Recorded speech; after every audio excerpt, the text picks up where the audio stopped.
हमारा जो अब नेक्स्ट टॉपिक होगा वो है जी लॉ ऑफ इक्यू मार्जिन यूटिलिटी। आप इसको कानून में मसावी फ़ायदा मौसम भी कहते हैं। अब बेसिकली यहाँ पर ये चीज़ है जी कि अब इस लॉ की ज़रूरत क्यों पेश आई, असल चीज़ ये है, लेकिन इस पर अभी हम बाद में बात करेंगे।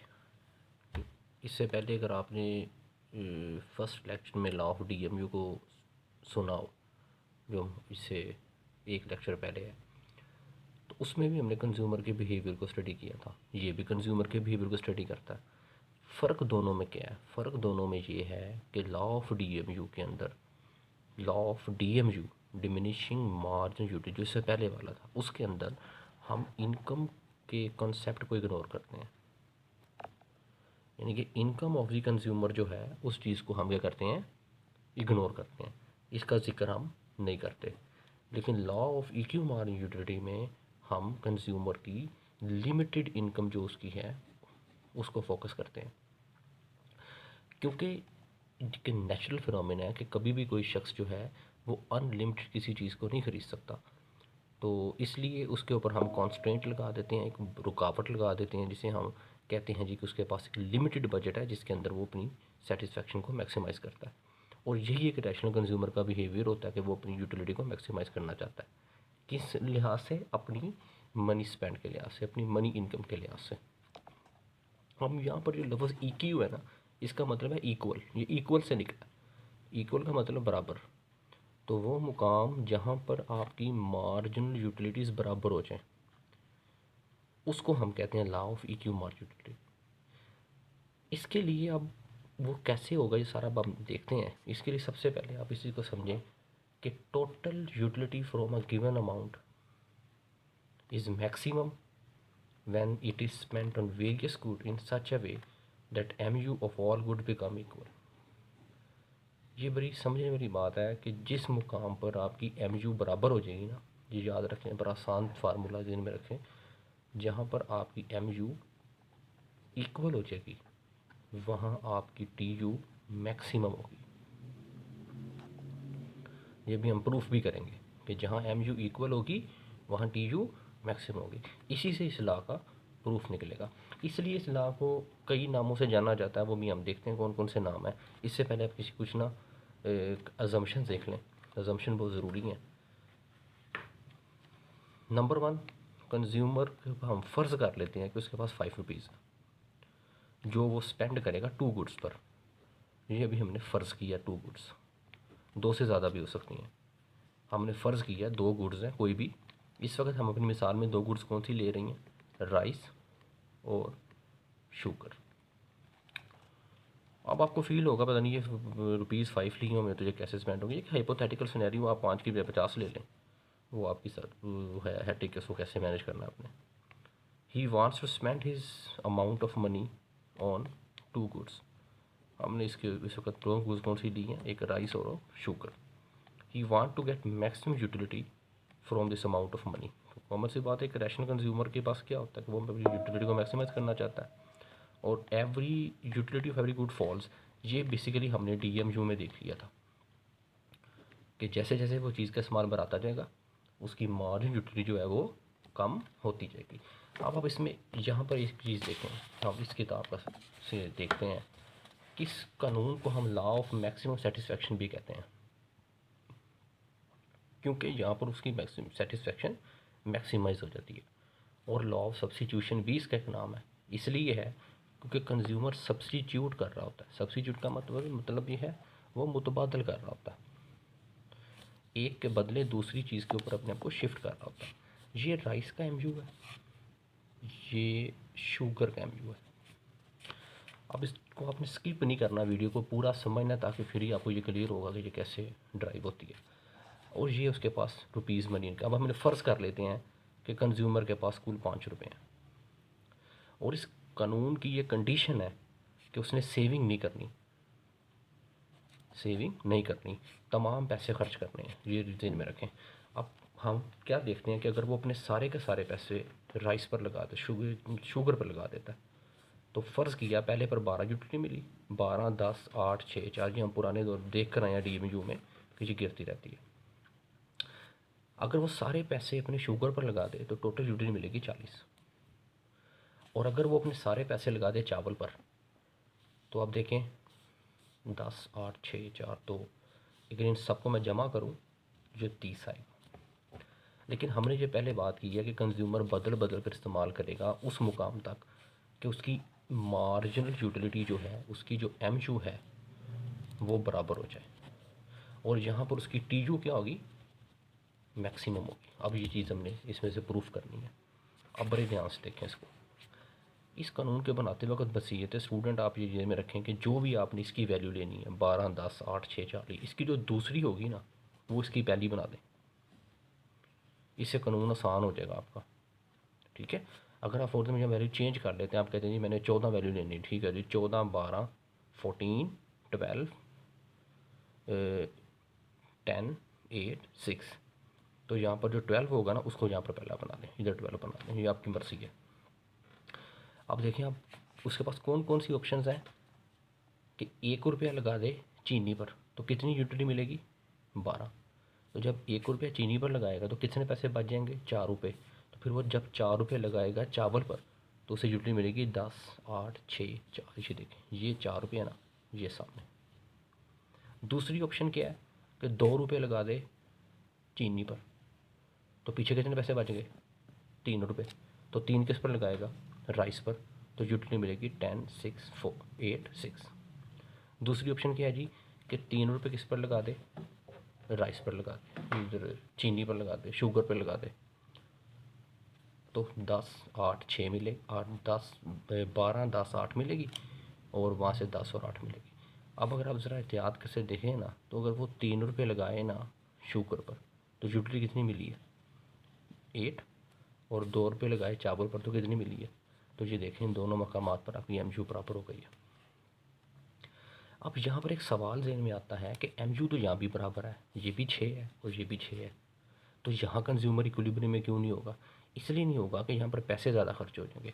देखिए जब इस 6 तक आएंगे तो आप शुगर पर कितने पैसे लगा रहे होंगे, 4 रुपये, तो आपके पास कितने पैसे बचेंगे, 1। तो 1 लगाने से तो आपको 1 रुपये जब राइस पर लगाएंगे तो 10 मिलेगी। तो यह 6 तक तो आप पहुँच ही नहीं सकते, समझ गए ना। ठीक हो गया। अब हम खर्च निकालते हैं इनका, बड़े एहतियात से देखें। अगर 5 रुपये सिर्फ चीनी पर खर्च हों तो 40 मिले, अगर 5 रुपये सारे चावल पर लगे तो 30 मिले। अगर हम कहते हैं जी कि 1 रुपया वो चीनी पर लगाता है और 4 रुपये चावल पर लगाता है, तो देखें 1 रुपया जब उसने शुगर पर लगाया तो 12 मिली,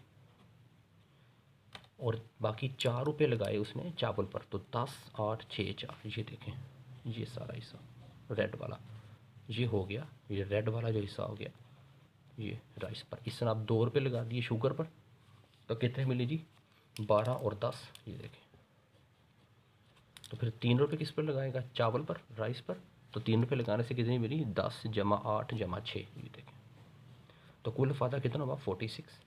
अब इसी तरह 3 रुपये चीनी पर 2 रुपये चावल पर लगाए तो कितना फ़ायदा मिला, 48।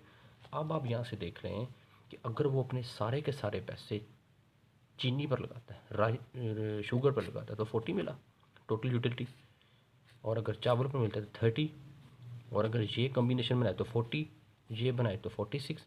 तो आप देखें सबसे ज़्यादा यूटिलिटी उसको इसी कम्बिनेशन पर मिली है, और ये वही मुकाम है जब उसने 3 रुपये लगाए थे चीनी पर तो मिली थी कितनी, 8, और 2 रुपये लगाए थे चावल पर तो ये मिली 8, और यही बेस्ट कम्बिनेशन हम निकाल कर आए थे। यही बात हमने कही थी कि लॉ ऑफ इक्यू मार्जिनल कहता है कि जैसे ही तुम्हारी एमयू बराबर होगी तुम्हारी टीयू मैक्सिमम हो जाएगी। ये देखें 48, ठीक हो क्या, यहाँ से 8, 8 एमयू बराबर हो गई, यहाँ से टीयू मैक्सिमम, ये सबसे मैक्सिमम है 40, 30, 40 और 40 के मुकाबले में सबसे ज़्यादा है। अब अगली चीज़ आ गई है कंज्यूमर के इक्विलिब्रियम। अब यहाँ से ना इसकी डायग्राम को देख रहे हैं। अब हमने ये कर्व बना ली, 1 पर 12 था, 2 पर 10, ये भी ग्राफ से आप बनाएंगे तो ये आपको शुगर की कर्व बन गई, ये राइस की बन गई। मतलब पहले पर 12 था, दूसरे पर 10 था, तीसरे पर 8 था, चौथे, इन तमाम पॉइंट्स को मिलाया तो ये कर्व बन गई। अब हमें याद था कि हमारा बेस्ट कम्बिनेशन ये निकला था कि हमने 3 रुपीज़ किस पर लगाए थे, शुगर पर, ₹2 किस पर लगाए थे जी? राइस पर। अब आप इसको ट्रेस कर लें। ये शुगर है, शुगर पर कितने रुपीज़ लगाए थे? 3। ये देखें, जिसको मिलाएं यहाँ से इधर देखें तो ये 8 हो गई। और राइस पर कितने लगे थे? 2। ये देखें ये 2 है, इसको इधर मिलाएं तो ये देखें हमारी MU दोनों अशिया की इस पर बराबर हो गई। ग्राफ के अंदर भी बराबर हो गई, टेबल के अंदर भी बराबर थी। ओके, अब फ़र्ज़ करते हैं जी, यहाँ पर हम गेन और लॉस निकालना चाहिए। हम फ़र्ज़ करते हैं कि उसने शुगर पर 3 लगाए थे ना, उसने कहा नहीं जी मैंने तो 4 लगाने हैं, तो लगा दें 4। जब वो ज़्यादा पैसे शुगर पर लगाएगा तो यूटिलिटी भी ज़्यादा मिलेगी, तो इसका मतलब है ये उसका गेन हो जाएगा। ठीक हो गया। और जब 4 रुपये लगा देगा शुगर पर, तो राइस पर कितने लगाएगा? 1। लें जी, 1 पर बनाएं राइस पर ये, तो ये सारा उसका क्या हो जाएगा? लॉस। क्यों लॉस हो जाएगा भाई? देखें ना, पहले वो 2 रुपये लगा रहा था ना राइस पर, अब वो कितने लगा रहा है? 1। तो जब कम लगाएगा तो फिर यूटिलिटी कम हो जाएगी ना, जब यूटिलिटी कम हो जाएगी तो फिर लॉस हो जाएगा, और जिस पर पैसे ज़्यादा लगाएगा उसमें गेन होगा।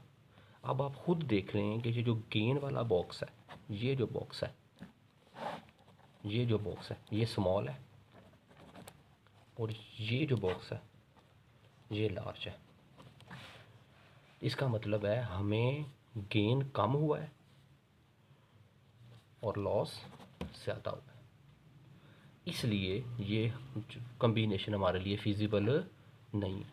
ओके, अब कुछ कॉन्सेप्ट की चीज़ें समझ लें कि वाई वी नीड EQU। इसलिए नीड EQU था कि जैसे वो मैं पहले बताया है कि EQU में हम इनकम को भी काउंट करते हैं, जो कि DMU में नहीं करते थे, इसलिए ये एच का, ये DMU से बेहतर लॉ है। अगली चीज़, how EQU explain consumer equilibrium. Yes, ये करता है। कैसे करता है?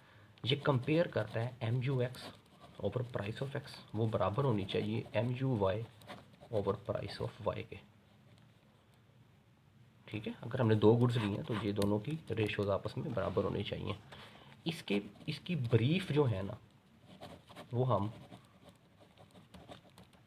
नेक्स्ट वीडियो में देखेंगे, जिसमें मैं आपको ये बताऊंगा कि मल्टी गुड मॉडल में ये हम देखेंगे कि मल्टीपल गुड मॉडल में कंज्यूमर इक्विलिब्रियम कैसे निकलता है। इससे पहले आप पिछली वीडियो में देखें, मैंने आपको सिंगल गुड मॉडल समझाया था जब MUX PX के बराबर हुई थी, लेकिन ये सिंगल गुड में होता है। मल्टी गुड में कैसे होता है हम अगली मर्तबा देखेंगे।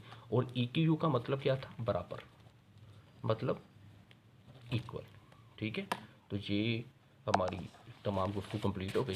अब एंड में आप सिर्फ इतनी देख लें कि इसकी लिमिटेशन थोड़ी देख लें कि सम टाइम ये लॉ ज़िंदगी में अप्लाई होता हुआ सम टाइम नहीं नज़र आता अब लोगों को। इसकी वजह क्या होती है? लॉ का इशू नहीं होता, कंज्यूमर का इशू होता है। मतलब यूटिलिटी, क्योंकि ये मेजरेबल, हम इसको कार्डिनल कॉन्सेप्ट इसलिए कहते थे कि कार्डिनल ने कहा था कि भाई तुम इसको कोई वैल्यू दे लो, क्योंकि ये एक मेंटल फिनोमिना है, दिमागी फिनोमिना, सेटिस्फेक्शन है, तो उसके लिए सेटिस्फेक्शन के लिए कोई आला तो नहीं है, तो जो सेटिस्फेक्शन मिली है उसको कोई वैल्यू दे दो। तो सम टाइम नॉट मेजरेबल होने की वजह से कंज्यूमर जो है वो इसको नहीं फील करता, इग्नोरेंस ऑफ द कंज्यूमर हो जाती है। इग्नोरेंस से क्या मुराद है? कंज्यूमर इग्नोर करता है अपने रवैये की वजह से। Means that which has ignore the good which has more utility than the good which they are purchasing, इसलिए फिर वो लॉ उस वक्त होल्ड नहीं करता। मीन्स डैट कंज्यूमर अपनी नेग्लिजेंस की वजह से इस बात को इग्नोर कर देता है कि जिस चीज़ में ज़्यादा यूटिलिटी मिल रही होती है वो उससे इग्नोर हो जाती है। केयरलेसनेस भी इसकी बहुत बड़ी वजह होती है। मिसाल के तौर पर वो फैशन और कस्टम की वजह से चीज़ खरीद लेता है, यूटिलिटी की बेस पर नहीं खरीदता।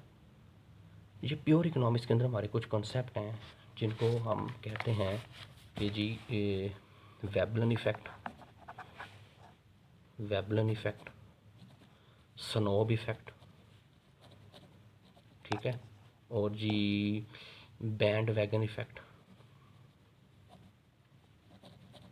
इसकी वजह से भी कंज्यूमर इकोनॉमी, ये प्योर इकोनॉमिक्स से कॉन्सेप्ट है।